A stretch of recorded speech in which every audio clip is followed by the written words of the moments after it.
Welcome to episode 173 of OTD, your daily dose of soccer history by 17 Laws Guy. It's April 22nd, 1978. Highfield Road, Coventry City against Nottingham Forest. And this is one of those title clinching days that doesn't look like a title clinching day at all. No champagne football, no last minute winner, no great coronation scene, just a goalless draw away from home. But when the whistle goes, Nottingham Forest are champions of England. Newly promoted Nottingham Forest. And that is the point. Because English football had seen promoted champions before, but not like this. Not from a club that had not even come up as second division champions. Not from a club that, only a few years earlier, had looked ordinary, stalled, and miles from the summit. Yet here they were. League Cup already won. League title now secured. And Brian Clough, with Peter Taylor alongside him, had done it again. But how did we get here? You have to begin with English football in the 1970s. This was the hard, serious, competitive age. Liverpool were becoming the defining force. Leeds had just come through Don Revie's great cycle. Everton was still dangerous. So were Derby County, Ipswich, Manchester City, and Arsenal. The top flight was not a close cartel yet. It was a place where strong teams could rise quickly if they were built well enough.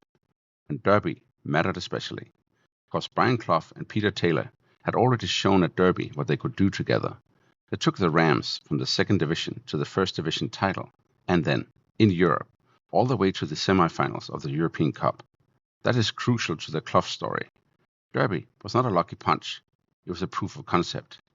Clough and Taylor could build a side, sharpen a dressing room, recruit brilliantly, and destabilize the established order. Derby fell short of the European Cup final, but not before the rest of Europe had noticed that Brian Clough was not merely noisy, he was dangerous. Then it all broke.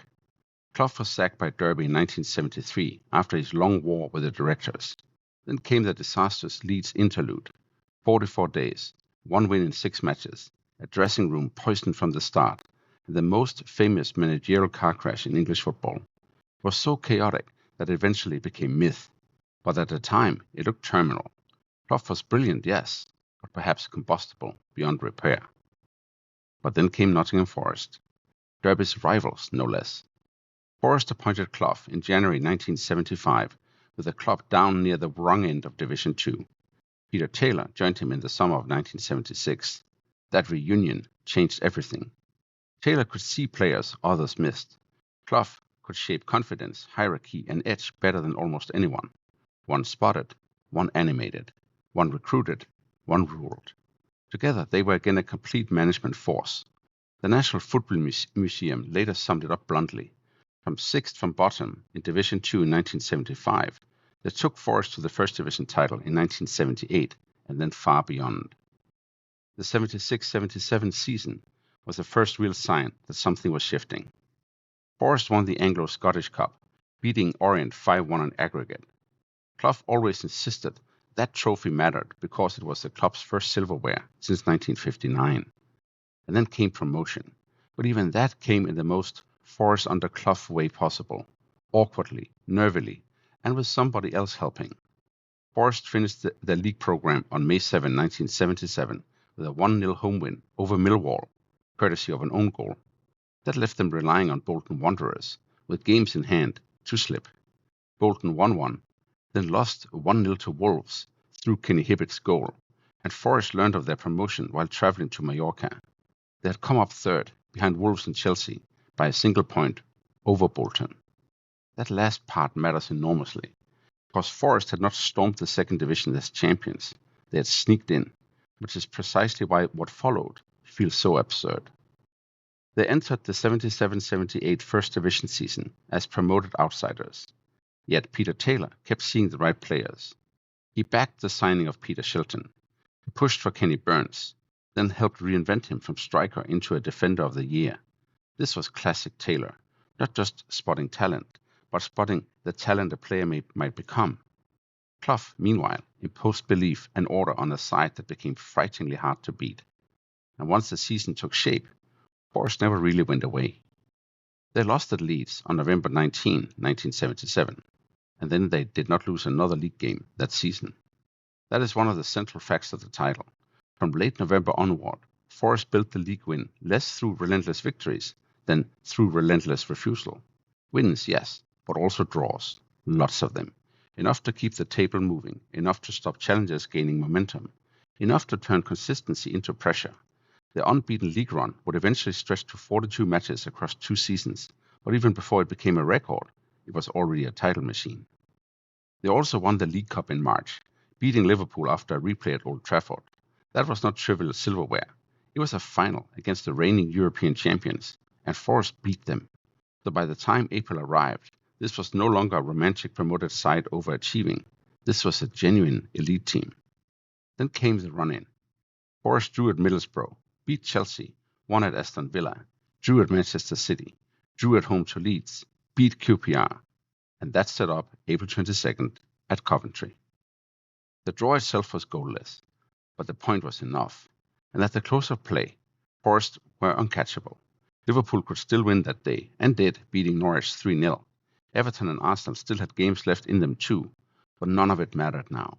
Forest had 58 points from 38 matches, at a time when 2 points were awarded for a win and the titles was theirs.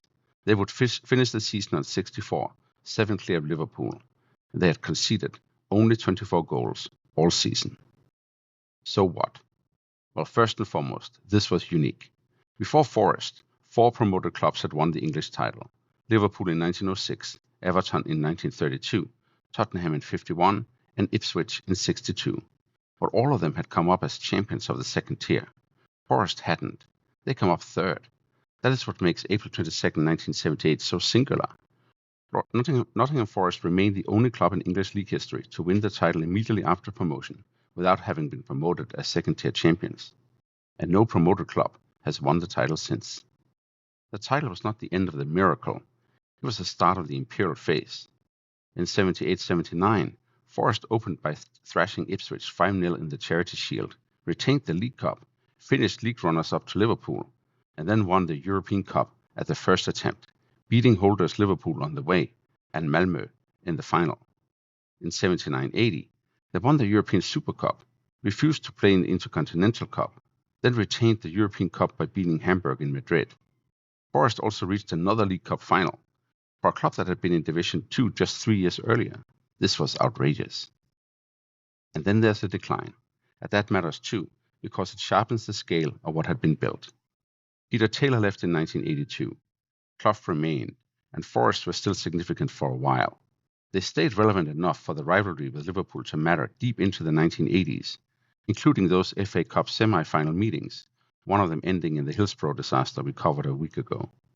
But the golden age could not last. Forest were relegated from the inaugural Premier League in 1993, and Clough retired. In 2005, they dropped into the third tier, becoming the only former European champions to fall that low in England.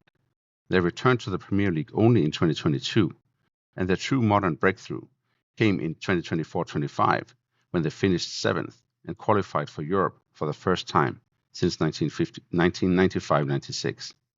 And maybe that is the best way to understand April 22nd, 1978, not as a one-off upset, not as a quirky promoted team story, but as the hinge point of one of football's greatest managerial and institutional rises, the day Forest stopped being an improbable challenger and became champions of England.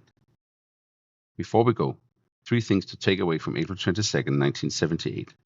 First, Nottingham Forest did not just win the title after promotion, they did it after coming up third, which no English champion before or since has matched. Second, this was the masterpiece of the Clough-Taylor partnership, Clough's management and Taylor's eye for players, turning a good promoted side into the best team in the country. And third, the title was only chapter 1. What followed was even wilder. 2 League Cups, 2 European Cups, a Super Cup, and a place in football history far beyond Nottingham. On this day in 1978, Nottingham Forest drew 0-0 at Coventry City to secure the first league title in their history, completing the most improbable championship win English football had yet seen by a newly promoted club. That's all for episode 173 of OTD, your daily dose of soccer history by 17 Lost Guy. Tomorrow, go to April 23rd, 2002, when the wrong kind of coin toss injured a referee in Copa Libertadores on his way to the FIFA World Cup. See you then.